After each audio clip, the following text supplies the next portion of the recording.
எல்லாத்துக்கும் வணக்கங்க. நான் இப்போ எங்கே இருக்கேன் பார்த்தீங்கன்னா, நம்ம சுவாமிஜி பார்க்கறதுக்கு வந்திருக்கோம். ஸோ முக்கியமான என்ன ஒரு விஷயம் பார்த்தீங்கன்னா, ஸ்ரீ திருவண்ணாமலை தேவஸ்தானங்க. எங்கே இருக்குன்னு பார்த்தீங்கன்னா வந்து பண்டா புஞ்சாலம். ஓகேங்களா, பயங்கரமான திருவிழா நடக்க போகுதுங்க. இது வந்து வருஷ திருவிழாவா சுவாமி? ஓகே சுவாமி, என்னென்ன விஷயம் 3ஆம் தேதியிலேருந்து நடக்குதுன்னு சொல்லி நீங்கள் சொன்னீங்கன்னா வந்து சந்தோஷமா இருக்கும். ஜெய் ஜெய்சங்கர ஹர ஹர சங்கர. எல்லோருக்கும் வணக்கம். நான் சுவாமிஜி பேசுகிறேன். வரக்கூடிய 3ஆம் தேதி 10வது மாதம் நம்ம ஆலயத்தில் வந்து நவராத்திரி தசரா திருவிழா மிக சிறப்பாக நடக்க இருக்கிறது. ஆகவே 3ஆம் தேதி தொடர்ந்து நவராத்திரி 10 நாள் இங்கே வந்து தசரா திருவிழா. 12ஆம் தேதி வந்து நம்ம ஆலயத்தில் வந்து மகிஷாசுர சம்ஹாரம், அது ரொம்ப விமர்சையாக நடக்கும். ஒவ்வொரு வருடங்களும் நம்ம ஆலயத்தில் வந்து சிறப்பாக நடக்கும். அதை தொடர்ந்து 18ஆம் தேதி வந்து நம்ம ஆலயத்தில் சக்தி கரகம் பாடித்தது.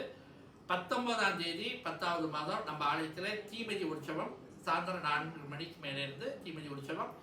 அதை தொடர்ந்து 20ஆம் தேதி சாயந்தரம் 4 மணிக்கு மேலே அம்பாள் வந்து சகல அலங்காரத்துடன் உள்வீதி வந்து அதோட அம்பாள் தேர் ஏறி நம்மளுடைய பண்டார் புஞ்சாலம் நகரம் முழுவதும் சுற்றி அம்பாள் அருள் பாலிப்பார். ஆகவே பக்தர்கள் எல்லாரும் திரளாக கலந்து கொண்டு எல்லோரும் நம்மளுடைய வருடாந்திர இந்த நவராத்திரி தசரா திருவிழாவுக்கு எல்லோரும் கலந்து அம்பாளுடைய அனுகிரகத்தையும் பரிபூர்ண கிருபா கடாட்சத்தையும் பெற்றுக்கொள்ள வேண்டும்னு அன்னையை நீங்க பிரார்த்திக்க வேண்டும்.